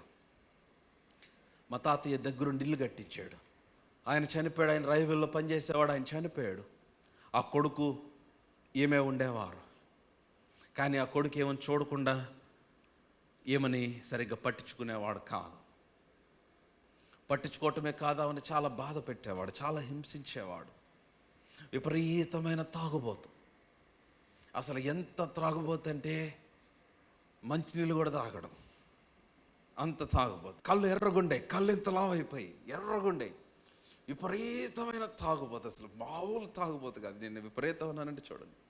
ఆ మా అమ్మ మాత్రం, నారాయణమ్మ అమ్మ, నమ్మకంగా వచ్చి ప్రార్థన చేసేది మందిరానికి. కొన్ని రోజులకు ఆమె నీరసమైపోయి నడవలేకపోయింది అనారోగ్యం వలన. రోడ్డు మీద దేకుతూ ఉండేది. మందిరంలో మేమే చాలా రోజులు ఉంచాం. కానీ ఒకరోజు తెల్లవారు లేసేటోళ్ళకి లేదేట వెళ్ళిపోయింది మందిరంలో నుంచి. ఆ తర్వాత ఆదివారం మందిరం దగ్గర కనపడింది.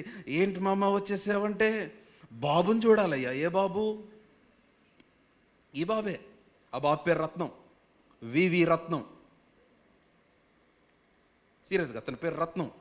ఇక ఒక రోజున ఇట్లా కాదని మరి అతను ఏమనుకున్నాడో, వాళ్ళ స్నేహితులందరితో కలిసి ఆ మాల వేసుకున్నాడు. బ్లాక్ డ్రెస్ వేసుకొని వారందరితో కలిసి కేరళ వెళ్ళాడు. రోడ్డు మీద ఒక రోజు నేను ఆదివారం మందిరానికి వెళ్తా ఉంటే మా అందరికి, మా ఫ్యామిలీకి అతను కనిపిస్తే మేము షాక్ అయిపోయాం, ఆశ్చర్యపోయాం. రత్నం అన్నేంటి ఇట్లా వెళ్తున్నాడేంటి, ఏమైపోతుంది? అయితే మా అమ్మ ప్రార్థన.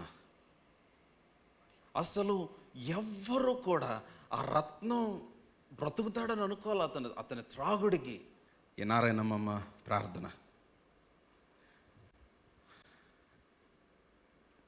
దేవుడు ఆ వ్యక్తిని మార్చాడు. ఆ స్టోరీ అంతా కట్ చేస్తున్నా. ఏ వ్యక్తిని? రత్నం. మీరు బాగా గుర్తుపెట్టుకున్న రత్నాన్ని. రత్నంని మార్చాడు. దేవుడు పట్టుకున్నాడు. ఏమైందో తెలియదు. ఒకరోజు శనివారం రాత్రి ప్రార్థన కూడికి జరుగుతూ ఉంటే మందిరానికి వచ్చాడు. మందిరానికి వచ్చి ఏడుస్తున్నాడు, కూర్చొని బయట ఏడుస్తూ ఉన్నాడు. మా డాడీ చూసాడు. ఏమైంది? ఏంటి? హలో మిస్టర్ ఏంటి అన్నాడు మా డాడీ. అన్న బతుకు మార్చుకుందాం అనుకుంటున్నాను అన్న. ఇప్పుడు అతన్ని చూస్తే నేను చెప్పే సాక్ష్యానికి అతనికి సంబంధం ఉండదు.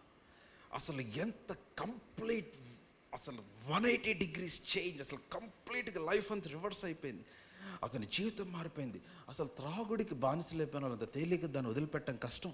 వాళ్ళ నాన్న చనిపోయిన తర్వాత దాదాపు 10 సంవత్సరాల తర్వాత ఆ రైల్వేకి సంబంధించిన వారు వెతుక్కుంటా ఇంటికి వచ్చి ఆ అబ్బాయికి ఉద్యోగం ఇచ్చారు. హల్లెలూయా.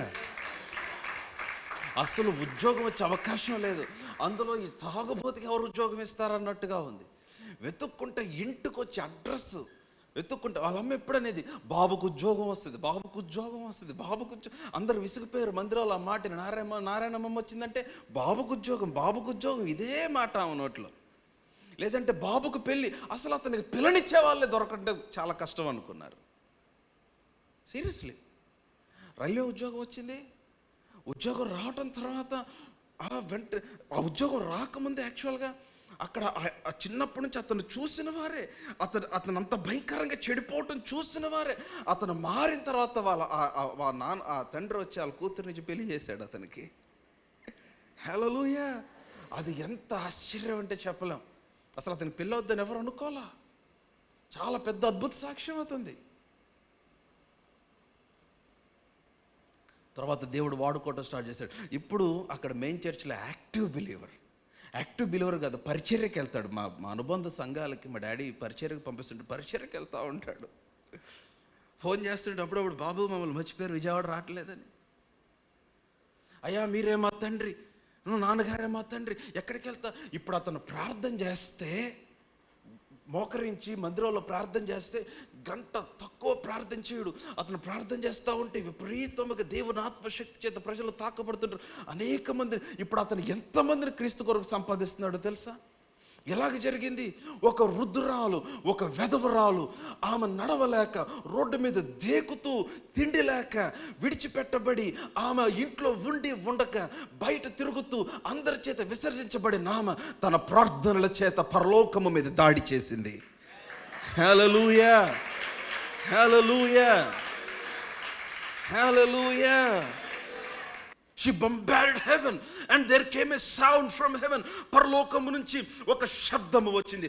ఆ శబ్దము ఎవరికి వినపడలేదు, కానీ ఆ కుర్రోడు హృదయంలో పనిచేయటం స్టార్ట్ చేసింది. ఆ శబ్దం అతన్ని మందిరానికి ఈడ్చుకొచ్చింది. ఆ శబ్దం దేవుని సన్నిధిలో పడవేసింది. ఆ శబ్దం ఆ వ్యక్తిని మార్చేసింది. ప్రసవ వేదన కలుగగానే కమాన్ బిడ్డలను కనెను. హల్లెలూయా. ఆయన ప్రసవ వేదన కలిగించి కనిపింపక మానునా. ఉపవాసం ఉండి ప్రార్థన చేస్తూ ఉంటే, నేను నిన్ను పోనీయను అని ఫరో వలె కఠినంగా ఉన్నాడు. అయితే దేవుడు తన చేతిని చాపి తన అద్భుతములు చూపి వారి పక్షంగా కార్యం చేయడం ప్రారంభించాడు. హల్లెలూయా, హల్లెలూయా. ఐగుప్తు రాజు మహాబలంతో మీ మీదకు వచ్చి మిమ్మల్ని పోనీయడని నేను ఎరుగుదును, కానీ నేను నా చెయ్యి చాపి ఐగుప్తు మధ్యమున నేను చేయదలిచిన నా అద్భుతములన్నిటిని చూపి దాన్ని పాడు చేసేదను. అటు తర్వాత అతడు మిమ్ము పంపివేయును. ఇప్పుడు బాగా వినాలి. 21వ వచనము. మరియు నేను చదవమ్మా. ఈ జనుల ఎడల ఐగుప్తీయులకు కటాక్షం కలుగజేసేదను గనుక మీరు వెళ్ళునప్పుడు వట్టి చేతులతో వెళ్ళరు. ప్రతి స్త్రీయు తన పొరుగు దానిని, తన ఇంట నుండి దానిని, వెండి నగలను, బంగారు నగలను, వస్త్రములను ఇమ్మని అడిగి తీసుకొని మీరు వాటిని మీ కుమారులకును మీ కుమార్తెలకును ధరింపచేసి ఐగుప్తీయులకు దోచుకొందురనెను. హల్లెలూయా. చాలా బాగున్నాయి మాటలు. నేను వారు ఐగుప్తులందరిని దోచుకొని ఒట్టి చేతులతో వెళ్ళనన్నాడు. అయిపోయిందా? మీరు ఆ మాటలు బాగా గమనించాలి. ఆ తర్వాత 7వ అధ్యాయము నుండి 5, 6, 7 అధ్యాయాలు, 3 అధ్యాయాలు ఆర్గ్యుమెంట్ ఫరోకి మోషేకి మధ్య. ఫరో చెప్పటం, మోషేలు దేవుడికి చెప్పటం, మరలా ఫరో దగ్గరికి చెప్పడం, దేవుడు చెప్పింది మోషే చెప్పింది ఫరో చెప్పింది మోషే తీసుకెళ్ళి దేవుడికి చెప్పటం, మళ్ళీ దేవుడు ఏం చెప్తాడు, మళ్ళీ తీసుకెళ్ళి ఫరోకి చెప్పటం. ఇప్పుడు ఇట్లా కాదని చెప్పి 7వ అధ్యాయం నుంచి దేవుడు అన్నాడు, మోషే ఇట్లా కాదు. Now you should understand, Moses is a man of the presence of God. మోషే దేవుని సన్నిధి యొక్క మనుష్యుడు. హల్లెలూయా. నేను మరలా చెప్తా. Moses is a man of the presence of God. Moses was conscious. మోషే దేవునితో సహవాసము చేయవాడు. మోషే దేవుని గమనమును కలిగిన వాడు. నా సేవకుడైన మోషే అటివాడు కాదు. అతడు భూమి మీద ఉన్న వారందరిలో మిక్కిలి సాత్వికుడు. మీ మధ్య ఎవడైనా ఒక ప్రవక్త ఉన్న ఎడల నేను దర్శనమిచ్చి మాట్లాడేవాడిని, కలలో మాట్లాడేవాడిని. అయితే నా సేవకుడైన మోషే అటివాడు కాదు. ఒక నరుడు తన స్నేహితునితో మాట్లాడినట్లు నేను ముఖాముఖిగా అతనితో మాట్లాడుచున్నాను అన్నాడు ఆయన. Hallelujah. Moses was a man of the presence of God. మోషే దేవుని సన్నిధిని అభ్యాసము చేసినవాడు, దేవునితో సహవాసము చేసినవాడు. He had an encounter on the mountain of God, the mount Horeb. హోరేబు పర్వతము మీద, దేవుని పర్వతం అని పేరు పెట్టబడిన స్థలములో దేవునితో ఒక బలమైన సంధింపు, ఒక అగ్ని సంధింపును కలిగాడు. ఆ సంధింపు మోషే జీవితాన్ని లాక్ చేసేసింది. ఆ సంధింపు దేవుని శక్తితో నింపేసింది. మోషే ఆ సన్నిధిలో ఎప్పుడైతే దేవుని శక్తి చేత తాకబడ్డాడో అప్పటి నుంచి కూడా దేవునితో సహవాసము చేయటంలో తన జీవితాన్ని సంపూర్ణంగా అప్పగించుకుని. నేను చెప్తున్నాను, you can have 101 things to do in the day. దినమంతటిలో 101 పనులు నీకుండొచ్చు. నేను చెప్తున్నాను, if you can make the presence of God your priority, దేవుని సన్నిధి నీ ప్రాధాన్యతగా నువ్వు చేసుకోగలిగితే, దేవునితో గడుపుట, దేవునితో సహవాసము, నీ వ్యక్తిగత ప్రార్థన సహవాసము అనుభవము నీ మొదటి ప్రాధాన్యత అయితే, నేను చెప్తున్నాను, నీవు సన్నిధిలో నుంచి బ్రతికే వ్యక్తిగా ఉంటావు. You will B a person working and living from with in the presence of God. దేవుని సన్నిధిలోంచి బ్రతికే వ్యక్తిగా ఉంటావు. నువ్వేమవుతావు తెలుసా? నువ్వు ఎక్కడికి వెళితే అక్కడ you will be carrying the presence of God with you. Hallelujah. అర్థమవుతుందా? మోషే దేవుని సన్నిధి కలిగిన వాడు, మోషే దేవుని సన్నిధి కలిగిన వాడు, దేవునితో సహవాసము చేయువాడు. హల్లెలూయా. ఇప్పుడు 7వ అధ్యాయంలో అంటున్నాడు, కాగా యెహోవా మోషేతో ఇట్లనను. మోషేతో అంటున్నాడు, మోషే నువ్వు నాకు వచ్చి చెప్పటం, నేను ఆయనకు వచ్చి చెప్పటం అవన్నీ కరెక్టే, మన ఇద్దరి మధ్యలో సహవాసం కరెక్టే, కానీ నేను ఒకటి చేద్దాం అనుకుంటున్నా. నేనేం చేద్దాం అనుకుంటున్నానంటే నిన్నే ఫరోకి దేవునిగా నియమిద్దాం అనుకుంటున్నాను. హల్లెలూయా. మొదటి వచనం కనపడిందా? ఇదిగో నిన్ను ఫరోకు దేవునిగా నియమించితిని. Hallelujah. You shall be God to Pharaoh. నీ పరిస్థితి ఏదైతే నేను అడ్డగిస్తుంది, ఏదైతే నాపుతుంది, ఏదైతే నీకు వ్యతిరేకంగా నిలబడింది, దాని మీద దేవునిగా నేను నియమిస్తాను నేను. అంటే దాని అర్థం ఏంటి? నువ్వు ఆధిపత్యం చేస్తావు, నువ్వు చెప్పినట్టు అది ఉంటుంది, నువ్వు ఆడినట్టే అది ఆడాలి, నువ్వు చెప్పినట్టుగా జరగాలి. You will begin to dominate, you will begin to rule, you will begin to dictate, you will begin to command. నీవు చెప్పినట్టుగానే ఫరోకి నిన్ను దేవునిగా నియమించేతిని. హల్లెలూయా, హల్లెలూయా, హల్లెలూయా. 3వ వచనము, అయితే నేను ఫరో హృదయమును కఠినపరిచి, అయితే నేను ఫరో హృదయమును కఠినపరిచి ఐగుప్తు దేశములో నా సూచక్రియలను, నా మహత్కార్యములను విస్తరింపజేసేదను. ఆయన అన్నాడు, నేను ఫరోను కఠినపరుస్తా, ఫరో హృదయమును కఠినపరుస్తా. నేను దేని మీదకైతే పంపిస్తున్నానో, ఏ టాస్క్ అయితే నీకు ఇస్తున్నానో అది నీకు అనుకూలంగా పని చేయకుండానట్లు చేస్తా నేనే. అవునా? ఎందుకు ప్రభువా? ఎందుకంటే కఠినపరిచి నా సూచక్రియలు, నా మహత్కార్యములు విస్తరింపచేస్తా నేను. వావ్, ఆ మాట చూసారా ఎంత బాగుందో? అయితే నేను ఫరో హృదయమును కఠినపరిచి, నేను ఎందుకు కఠినపరుస్తున్నానంటే ఐగుప్తు దేశంలో నా సూచక క్రియలను, నా మహత్కార్యములను విస్తరింప చేసేదను. ఇప్పుడు బాగా వినండి అమ్మా, నేను ముగించేస్తున్నా. 5వ వచనం, ఐగుప్తు మీద నా చెయ్యి చాపి ఇశ్రాయేలీయులను వారి మధ్య నుండి రప్పింపగా నేను యెహోవాని ఐగుప్తీయులు తెలుసుకుందరు. మరలా చెప్తున్నాడు, ఐగుప్తు మీద నా చెయ్యి చాపి. హల్లెలూయా.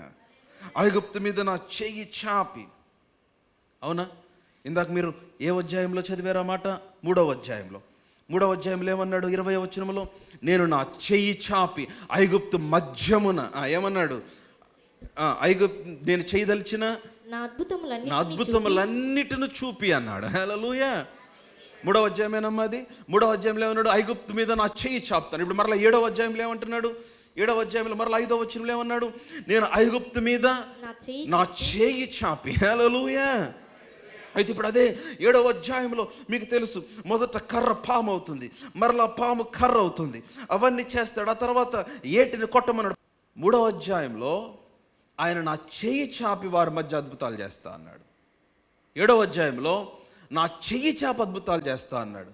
ఇప్పుడు ఆయన అంటున్నాడు, నీ చెయ్యి చాపు నేను అద్భుతం చేస్తా అంటున్నాడు ఆయన. హల్లెలూయా. మోషే అహరోనును నియమించాడు. మోషేతో అన్నాడు, నువ్వు ఫరోకు దేవుడుగా ఉంటావు, అహరోను నీకు స్వరముగా ఉంటాడు, నువ్వు పలుకున్నది అహరోను తెలియజేస్తాడు. నువ్వు చెప్పింది చెప్పినట్టుగా అహరోను నీ పక్షంగా మాట్లాడతాడు. నువ్వు ఫరోకు దేవుడిగా ఉంటావు. నువ్వేది చెప్తే అది అవునా. అయితే ఇప్పుడు అక్కడ నిలబడ్డాడు. నా చెయ్యి చాపు అద్భుతాలు చేస్తా అన్నాడు. మోషే అంటున్నాడు, నీ చెయ్యి చాపు దేవుడు కార్యం చేస్తాడు అంటున్నాడు. ఏమైందో తెలుసా? మీరు తర్వాత అధ్యాయాలు చదువుకుంటా వెళ్ళండి. మోషే చెయ్యి ఎత్తిన ప్రతిసారి ఐగుప్తులో అద్భుతాలు జరుగుతూ వచ్చినాయి. ఎందుకని? ప్రార్థనా స్థలంలో అదే జరుగుతుంది. ఏమవుతుందంటే నీ హస్తము ఆయన హస్తముగా మార్చబడుతుంది, నీ బలము ఆయన బలము నీ బలముగా మార్చబడుతుంది. కమాన్, ఆయన సామర్థ్యము నీ సామర్థ్యముగా మార్చబడుతుంది. హల్లెలూయా. when you become the man of presence of God, దేవుని సన్నిధి యొక్క మనుష్యుడిగా నువ్వు మారినప్పుడు, నువ్వు బయటకు వచ్చినప్పుడు, నీవు చెయ్యెత్తితే, దేవుడు చెయ్యెత్తితే ఏమి జరిగిద్దో నువ్వు చెయ్యెత్తి అదే జరుగుతుంది. హల్లెలూయా, హల్లెలూయా, హల్లెలూయా. ప్రార్థనలో అదేనమ్మా జరిగేది. ప్రార్థనలో ఏమవుతుందంటే దేర్ కమ్స్ ఎ ట్రాన్స్ఫర్మేషన్. ఒక గొంగలి పురుగు చీతాకోక చిలుక వలె మారినట్లుగా బలహీనుడు బలాఢ్యుడిగా మారిపోతూ, అవిధేయుడు పరిశుద్ధుడిగా మారిపోతూ, పాపి పవిత్రుడిగా మారిపోతూ, వెనక్కి జారి పడిపోయేవాడు అనేకులు నిలబెట్టేవాడుగా మారిపోతూ, 3 సార్లు యేసు ఎరుగనని బొంకినవాడు అనేక మందిని నిలబెట్టి నడిపించి 3,000 మందిని క్రీస్తు కొరకు సంపాదించిన వాడుగా మారిపోతూ, 10 దినముల తర్వాత 10 దినముల ముందు పేతురు వేరు, 10 దినముల తర్వాత పేతురు వేరు. ఆ పరిస్థితిని చూసి పారిపోయిన పేతురు ఇప్పుడు అతను నడుస్తూ ఉంటే అతని నీడ కొరకు జనులు పరిగెడతా ఉన్నారు. అతను మారిపోయాడు. ఏమైంది? ప్రార్థనలో దేర్ కమ్స్ ఎ ట్రాన్స్ఫర్మేషన్. ఒక బలమైన రూపాంతరము జరుగుతుంది. ఎవరు గుర్తుపట్టని రూపాంతరము. ఏమవుతుందంటే దేవుడు ఏమైపోతాడంటే ఆయన ఇక ఆ మాట చెప్పాలంటే నాకు భయం వేస్తుంది. దేవుడు ఆయన hallelujah, you become the very hand of God. నీవే దేవుని హస్తముగా మారిపోతావు. ఆయన చేయదలిచినదంతా నీలో నుంచే కదులుతూ ఉంటాడు. ఇంకా నువ్వు వెళ్తే అక్కడికి దేవుడు వచ్చినట్టే, నువ్వు మాట్లాడితే దేవుడు మాట్లాడినట్టే, నువ్వు పలుకుతుంటే దేవుడు పలికినట్టే. ఎందుకని? నువ్వు ప్రార్థనా గదిలో ఉండి వచ్చుచూ ఉన్నావు, నువ్వు దేవుని సన్నిధిలోంచి వచ్చుచూ ఉన్నావు, హోరేబు నుంచి వచ్చుచూ ఉన్నావు, అగ్ని దర్శనము నుండి వచ్చుచూ ఉన్నావు. నీవు అగ్నిలోంచి వినపడిన స్వరమును విని వచ్చిన వాడువు నీవు. కమాన్, హల్లెలూయా, హల్లెలూయా. నువ్వు వస్తూ ఉండగా ఇదిగో ఈ ఫరో వచ్చాడు, మనల్ని నిష్ఠూర పెట్టుచున్నవాడు వస్తున్నాడు అంటున్నారు. మోషేని చూసి భయపడిపోతున్నారు. మోషేని చూసి మోషే చేయి జాపితే అద్భుతాలు జరుగుతూ ఉన్నాయి. ఏమైపోయింది? మోషే చేయి దేవుని చేయి అయిపోయింది. మోషే చేయి దేవుని చేయి అయిపోయింది. హల్లెలూయా. ఆ ఏటి నీళ్ళు రక్తముగా మారిపోయినాయి. ఆ తర్వాత కప్పలు వస్తాయి 8వ అధ్యాయంలో. ఆ కప్పల్ని పోనీయమని ప్రార్థన చేయమని అడుగుతాడు మోషేని పిలిపించి ఫరో. మీకు చెప్పాను చాలాసార్లు. ఆ ఇండ్లలో కప్పులు, మంచం మీద కప్పులు 9వ వచనంలో, 8వ వచనంలో, 7వ వచనంలో, 8వ అధ్యాయంలో 7, 8, 9 వచనాలన్నింటిలో చూస్తే ఇంట్లో కప్పులు, బాత్రూంలో కప్పులు, కిచెన్లో కప్పులు, లివింగ్ రూమ్లో కప్పులు, బెడ్రూమ్లో కప్పులు, అన్నిట్లో కప్పులు. అయితే ఫరో కబురు పెట్టాడు మోషేకి, వచ్చి ప్రార్థన చేయి, ఈ కప్పుల నుంచి మాకు విడుదల కావాలి, వచ్చి ప్రార్థన చేయి అంటే మోషే వచ్చి అడుగుతాడు, ఎప్పుడు ఈ కప్పులు వెళ్ళిపోవాలని కోరుకుంటున్నావు ఫరో చెప్పు. 9వ వచనంలో, నీ ఇంట్లో నువ్వు ఉండకుండా, నీ మీద ఉండకుండా చంపబడినట్లు నీ కొరకు నేను, నీ సేవకుల కొరకు, నీ ప్రజల కొరకు నేను ఎప్పుడు వేడుకొనవలనో చెప్పమని ఫరో అడగ్గా అతడు ఏమన్నాడు? అమ్మా ఏమన్నాడు? రేపటిదాకా ఏం చేద్దామని కప్పలతో? అసలు ఇంట్లో కదలటానికే ప్లేస్ లేదు. పడుకుంటే మీద కప్పులు వస్తున్నాయి, బాత్రూమ్కి వెళ్తే కప్పులు, కిచెన్లోకి వెళ్తే కప్పులు, ఫ్రిడ్జ్ తీస్తే కప్పులు, టీవీ మీద కప్పులు, ఎక్కడ చూసిన కప్పులు. మోషేని పిలిచాడు. మరి వచ్చినవాడు ప్రార్థన చేయమంటే ఈ మోషే కూడా భలే అడిగాడు.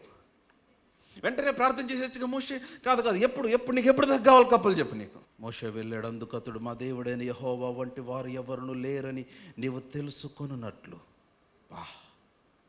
మా దేవుడైన యెహోవా వంటి వారు ఎవ్వరును లేరని నీవు తెలుసుకొనున్నట్లు నీ మాట చొప్పున జరుగును.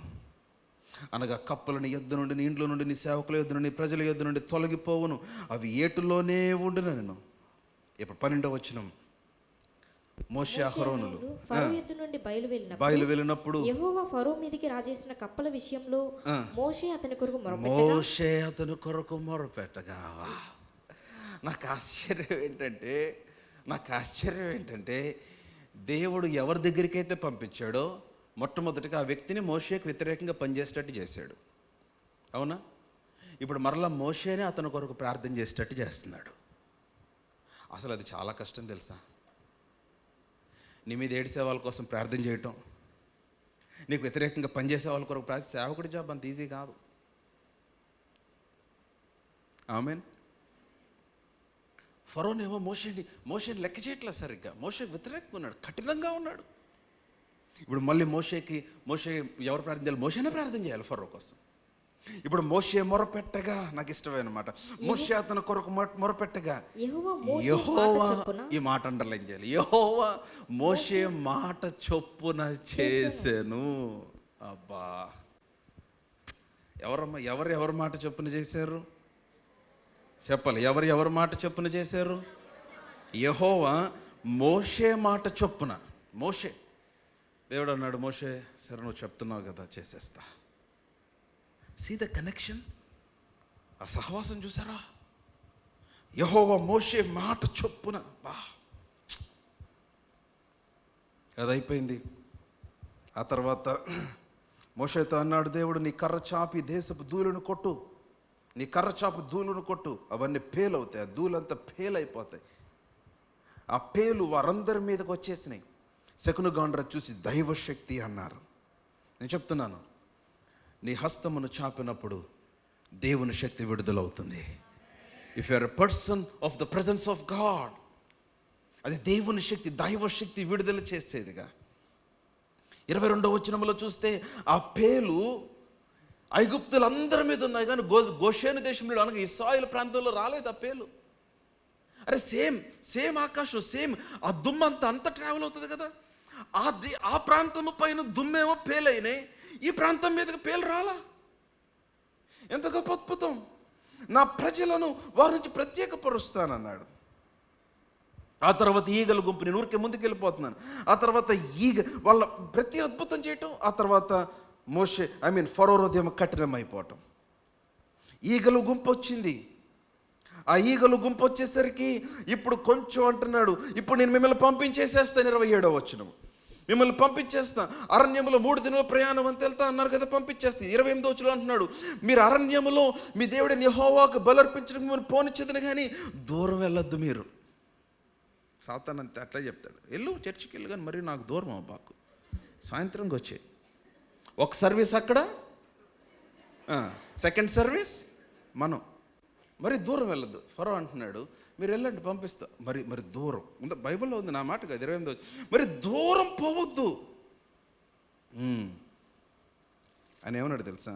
మరియు నా కోసం కూడా ప్రార్థన చేయ మోషే, కొంచెం నా కొరకు కూడా వేడుకున్నాడు. అందుకు మోషే, నేను నీ యొద్ద నుండి వెళ్ళి రేపు ఈగల గుంపులు ఫరో యొద్ద నుండి, అతని సేవకుల యొద్ద నుండి, అతని జనుల యొద్ద నుండి తొలగిపోయినట్లు యెహోవాను వేడుకొందును. హల్లెలూయా. నేను యెహోవాను వేడుకొందును, కానీ యెహోవాకు బలర్పించుటకు ఫరో జనులను పోనీక ఇక నువ్వు వంచన చేయకూడదు, ఇంకా మోసం చేయకూడదు. నేను ప్రార్థన చేస్తా, నువ్వు మోసం చేయకూడదు. ఫరో యొద్ద నుండి బయలు వెళ్ళి యెహోవాను వేడుకొను. I like that word. ఆ మాట మీరు తర్వాత ధ్యానించండి. ఎక్కడెక్కడ మోషే తన చేతులెత్తి ప్రార్థన చేశాడు. యెహోవాను వేడుకొను. మళ్ళీ 31వ వచనంలో, యెహోవా మోషే మాట చొప్పున చేయగా. అమ్మా, నువ్వు ప్రార్థించే వ్యక్తివైతే నువ్వు ప్రార్థించినట్లుగా దేవుడిని పిల్లల జీవితంలో నెరవేరుస్తాడు. నువ్వు ప్రార్థించినట్టుగా నీ కుటుంబంలో నెరవేరుస్తాడు. ఆయన నీ మాట చొప్పున నీ జీవితంలో జరిగిస్తూ ఉంటాడు. ఆయన నీ పిల్లల జీవితంలో జరిగిస్తూ ఉంటాడు. Hallelujah. Heaven honours the praying person. పరలోకము ప్రార్థించే వ్యక్తిని ఘనపరుస్తుంది. అసలు ఆ మాట ఎంత చదువుతుంటేనే భయం వేసిపోతుంది. యెహోవా మోషే మాట చొప్పున చేయగా. మోషే చెప్పినట్టు చేయటం ఏంటి అంటే, నీ ప్రార్థన ద్వారా తప్ప దేవుడు పనిచేయలేడు నీ జీవితంలో. అంతే కదా. He can only work only by your prayer. మోషే చేశాడు కాబట్టి, మోషే చెప్పాడు కాబట్టి, సరే నువ్వు చెప్తున్నావుగా మోషే, ఈగలను పంపించేస్తా. ఈగలు వెళ్ళిపోయినాయి, ఒక్కటైనా నిలవలేదు. భలే ఉంది ఆ మాట, వాక్యంలో ఉంది. ఒక్కటి కూడా నిలవలేదు. మోషే ప్రార్థన చేశాడు, ఈగ కూడా నీ ప్రార్థనకు స్పందించగలుగుతుంది. హల్లెలూయా. మోషే ప్రార్థన చేయగా యెహోవా ఈగలన్నింటినీ తొలగించేశాడు. ప్రజల యొద్ద నుండి తొలగిపోయిన ఒక్కటి అయినను నిలవలేదు. అయితే ఫరో ఆ సమయమును కూడా తన హృదయమును కఠినపరుచుకుని జనులను పోనీయుడాయను. నౌ లిజన్, నీవు ఎన్ని జరుగుతున్నా అమ్మ నీ ఎదుట పరిస్థితి కఠినమయ్యే కొలది మీరు అక్కడ గమనించాల్సింది ఏంటంటే, ప్రతి ఇన్సిడెంట్, ప్రతి కార్యం, ప్రతి సందర్భం దగ్గర ఫరో హృదయం కఠినం అవుతా ఉంది, కానీ మోషే ద్వారా అద్భుతాలు జరుగుతూ ఉన్నాయి. ఏం జరుగుతుందో తెలుసా? At every point, at every incident, ప్రతి సందర్భంలో, ప్రతి అడుగున మోషే యొక్క విశ్వాసం వృద్ధి పొందుతూ ఉంది. నేను చెప్తున్నాను, నీకు ఆటంకములు వచ్చే కొలది, నేను చెప్తున్నాను, ఆటంకమునకు తగిన విశ్వాస పరిమాణం మీలో పెరుగుతూ ఉంటుంది. అది ఏమవుతుందంటే, every time that you face a challenge, నీ ఎదుట సాతాను వ్యతిరేకంగా పనిచేసిన ప్రతిసారి, ఫరో అడ్డగించిన ప్రతిసారి ఏమవుతుంది? దానికి తగిన విశ్వాస పరిమాణం దేవుడిని కనుగొని. అందుకని చెప్తున్నాను, don't worry about the hindrance, don't worry about the mountains. నీ ఎదుట ఉన్న పర్వతములు చదును చేపట్టడానికి నిర్ణయించబడినాయి. నీ ఎదుట ఉన్న ప్రతి పరిస్థితి అవి తొలగిపోవటానికి నిర్మించబడ్డాయి. వాటిని బట్టి నువ్వు దిగులు పడాల్సిన అవసరం లేదు. హల్లెలూయా. అమ్మ, నీ ఎదుట విస్తారమైన కొండంత సమస్య ఉందా? ఆ కొండను చదును చేయగలిగిన విశ్వాసం దేవుడు నీకు అనుగ్రహిస్తాడు. Don't worry. పేలు కలిగించే విశ్వాసం, కప్పలను రప్పించే విశ్వాసము, నీళ్లు రక్తముగా మార్చే విశ్వాసము, తర్వాత ఎన్ని మిడతలు గుంపును రప్పించే విశ్వాసము, ప్రతి ఆటంకము మోషే జీవితంలో చూడండి. ఫస్ట్ దానికే పంపించేసిండే, తర్వాత ఎన్ని రాసిండేవి కాదు కదా బైబిల్లో. ఫరో ఎదురుగా వ్యతిరేకమైనప్పుడు ప్రతిసారి ఒక కొత్త అద్భుతం. నేను చెప్తున్నాను, నీ జవాబు ఆలస్యమే. ప్రతిరోజు ఒక కొత్త అద్భుతం కొరకు నువ్వు ఎదురు చూస్తూ ఉండ.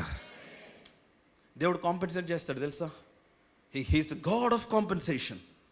హల్లెలూయా. ఒక కొడుకునిచ్చేస్తే హన్నాకి కాంపెన్సేషన్ 5 ఇచ్చాడు తర్వాత. Come on, hallelujah. నీకు ఒక రోజు జవాబు ఆలస్యం అవుతుందా? మరి ఈ రోజు నువ్వేం చేస్తావు నాయన? ఏం చేస్తావు? I still believe that you are on the throne. నువ్వు సింహాసనం మీద ఉన్నావు. నేను అడిగేది ఆలస్యం అవుతుంది, కానీ ఆ మార్గంలో ఆయన నీ కొరకు చాలా దాచి ఉంచాడు. ఆ మార్గంలో నీ పక్షంగా ఆయన కార్యములు చేస్తా ఉన్నాడు. హల్లెలూయా, హల్లెలూయా, హల్లెలూయా. ఫరో హృదయం కఠినం అయిపోయింది. 9వ అధ్యాయము. మరలా మోషేతో దేవుడు అంటున్నాడు, ఫరో యొద్దకు వీళ్ళని సేవించిన నా ప్రజలు పోనీయమని చెప్పు. నీ వారిని పోనీయనులకికను వారు నిర్బంధించిన ఇదిగో యెహోవా బాహుబలము. హల్లెలూయా. యెహోవా బాహుబలము ఏం చేస్తా అన్నాడు? పొలములోనున్న నీ పశువుల మీద, నీ గుర్రముల మీద, గాడిదల మీద, ఒంటెల మీద, ఎద్దుల మీద, గొర్రెల మీదకు వచ్చును. మిక్కిలి బాధకరమైన తెగులు కలుగును. యెహోవా బాహుబలము. చాపుతాను. మీకు అందరికి తెలుసా తర్వాత ఏమైందో? తెగులు వచ్చింది. ఫరో మళ్ళా పిలిచాడు. ఫరో పిలిచి ప్రార్థన చేయమన్నాడు. ప్రార్థన చేశాడు. మళ్ళా తెగులు పోయింది. మరలా ఫరో హృదయం కఠినం అయిపోయింది. 22వ అధ్యాయం 22వ వచనం, 9వ అధ్యాయం 22వ వచనం. యెహోవా నీ చెయ్యి ఆకాశం వైపు చూపుము. ఐగుప్తు దేశమందలి మనుషుల మీదను, జంతువుల మీదను, పొలముల కూరలన్నిటి మీదను వడగండ్లు ఐగుప్తు దేశమంతటా పడునని మోషేతో చెప్పెను. చూసారా? ఇప్పుడు ఆయన 3వ అధ్యాయంలో ఏమన్నాడు? నా చెయ్యి చాపి ఐగుప్తులో అద్భుతాలు చేస్తా అన్నాడు. హల్లెలూయా అన్నాడా లేదా? నా చెయ్యి చాపి. 7వ అధ్యాయంలో ఏమన్నాడు? నా చెయ్యి చాపి అద్భుతాలు చేస్తాడు. ఇప్పుడు మోషేతో అంటున్నాడు, నీ చెయ్యి చాపు మోషే. ఇప్పుడు టైం వచ్చింది, నీ చెయ్యి చాపే టైం వచ్చింది మోషే. నీ చెయ్యి చాపము. హల్లెలూయా. నీ చెయ్యి మీకు కనపడిందా బైబిల్? 22వ నీ చెయ్యి ఆకాశం వైపు చాపము. అమ్మ, నేను చెప్తున్నాను, నువ్వు చెయ్యి చాచిన ప్రతిసారి ఆయన తన చేతిని చాచుతూ ఉన్నాడు. నీ చెయ్యెత్తున. అందుకని అన్నాను, there is a significance in lifting up your hands. ప్రభు సన్నిధిలో ప్రార్థనలో నీ చేతులు ఎత్తుటలో ఒక సిగ్నిఫికెన్స్ ఉంది. నీ చెయ్యెత్తిన ప్రతిసారి నీ చేత్తో ఆయన చేయకూడదు పని చేస్తూ ఉంది. హల్లెలూయా, హల్లెలూయా. ఐగుప్తు దేశం మీద నీ చెయ్యి చాపు మోషే. వా, అదేనమ్మా మాట. నీ చెయ్యి ఆకాశం వైపు చాపము. నేను వారి మీద వడగండ్లు కురిపిస్తాను. వడగండ్లు వచ్చినాయి. అయితే గోషేను దేశంలో వడగండ్లు 26వ వచనములో ఆ తర్వాత 28వ వచనములో 27వ వచనములో అతడు మరలా మోషే అహరోన్లు పిలిపించి అతని ఆ వడగంటలు పోవాలని ప్రార్థన చేయమన్నాడు. 28వ వచనంలో యెహోవాను వేడుకొనుడి అన్నాడు. 29వ వచనములో మోషే అతన్ని చూచి, నేను ఈ పట్టణం నుంచి బయలు వెళ్ళగానే నా చేతులు యెహోవా వైపు ఎత్తెదను. హల్లెలూయా, హల్లెలూయా. Now see, can you see the connection? ఆ హిండ్రెన్స్కి దేవుడు ఇవ్వబోతున్న సమాధానానికి మధ్యలో మోషే చేసిన పని చూసారా? He was lifting up his hand, he was carrying that prayer. ఆ ప్రార్థనాత్మను క్యారీ చేస్తూనే ఉన్నాడు, ఆకాశం తట్టు చేతులు ఎత్తుతూనే ఉన్నాడు, ఆ కనెక్షన్ మెయింటైన్ చేస్తూ ఉన్నాడు. ఇబ్బంది కలిగిన ప్రతిసారి ఆకాశం తట్టు చేతులు ఎత్తుతానే ఉన్నాడు. అన్నాడు, ఇదిగో నేను ఇక్కడి నుంచి వెళ్ళగానే నా చేతులు యెహోవా వైపు ఎత్తెదను. హల్లెలూయా. నేను ఎత్తినప్పుడు ఈ ఉరుములు మానును, ఈ వడగండ్లు నీకు మీదట పడవు, అందువలన భూమి యెహోవాదని నీకు తెలియబడును. హల్లెలూయా. అమ్మా, నీ చేతులెత్తుట నీ ప్రార్థనలో చాలా బలమైన సూచన. నువ్వు తెలుసుకోవాలి.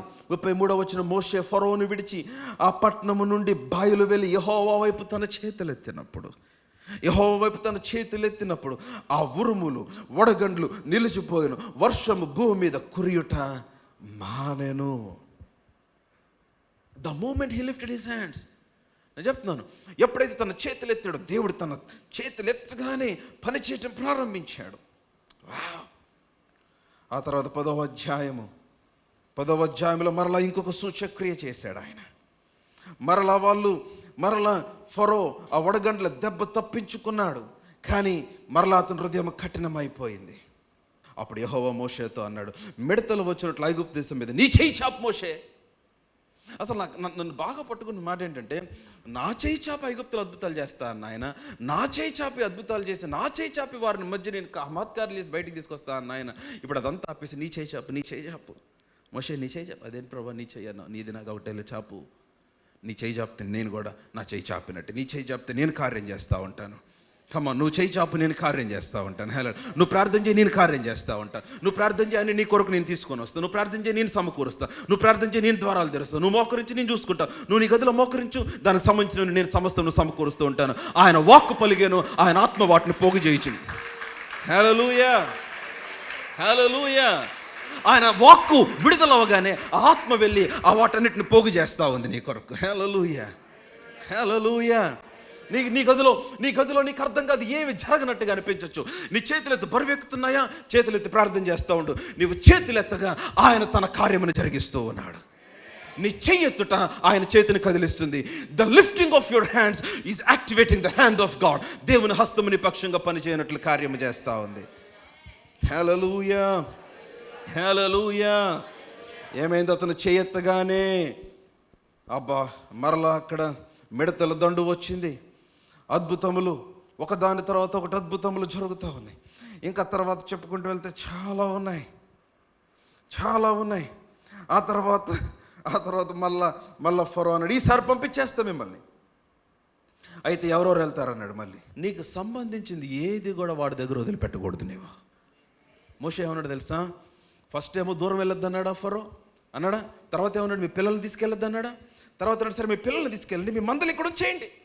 మోషే అన్నాడు, మేము మా దేవుడైన యెహోవాకు అర్పింపవలసిన బలుల నిమిత్తం, హోమార్పణల నిమిత్తం నీవు మాకు పశువులను ఇవ్వాలి.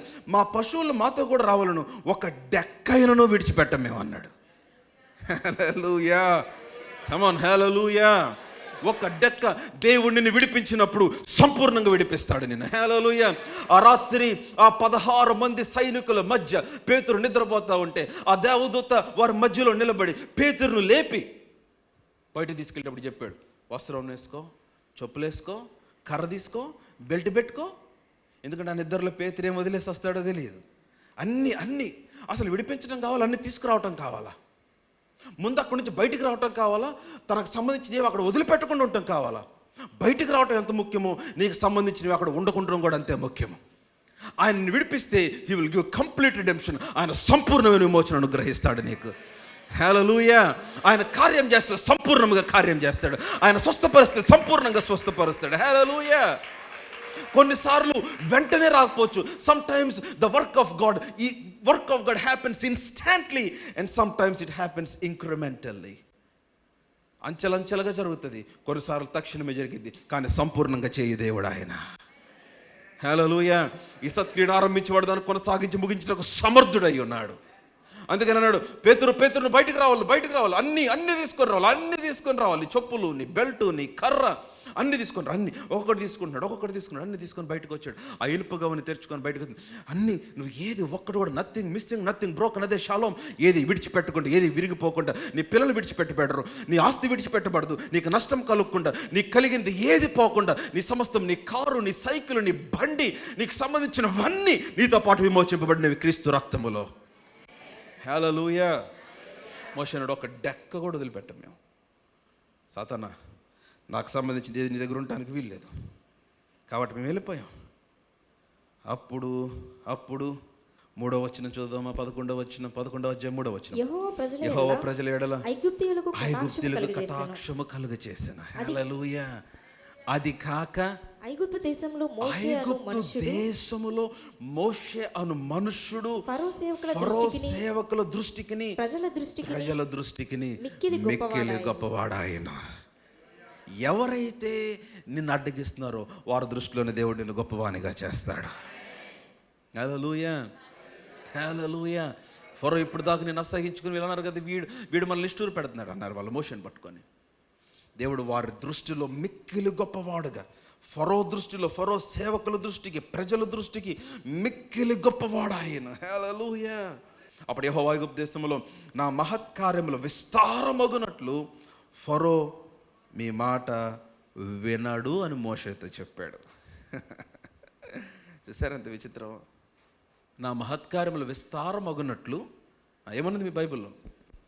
నా మహత్కార్యములు విస్తారమగునట్లు ఫరో మీ మాట వినడు, పంపీడు, మీ మాట వినడు. ఎందుకు? నా మహత్కార్యములు విస్తారమగుటక. Every delay is for the manifestation of his glory. నీ జీవితంలో ప్రతి ఆలస్యము ఆయన మహిమ ప్రత్యక్షత కొరకే. హల్లెలూయా. నీ జీవితంలో నువ్వు ఎదుర్కొన్న ప్రతి ఆటంకము నీ జీవితంలో మరింతగా ఆయన మహిమ ప్రత్యక్షత కొరకే. హల్లెలూయా. అయితే it doesn't mean that you need to expect the delay. నువ్వు ఆలస్యం కొరకు ఎదురు చూడాలని కాదు, అది ఆలస్యం అవుతూ ఉండగా ఈ మధ్యలో చాలా అద్భుతాలు దేవుడు నీ జీవితంలో చేస్తూ ఉన్నాడు. చాలా వేరే అనుభవాల్లో తీసుకెళ్తూ ఉన్నాడు. నీ విశ్వాస పరిమాణం పెరుగుతుంది. నువ్వు జనుల దృష్టిలో గొప్పవాడు అవుతున్నావు, శత్రువుల దృష్టిలో గొప్పవాడు అవుతున్నావు.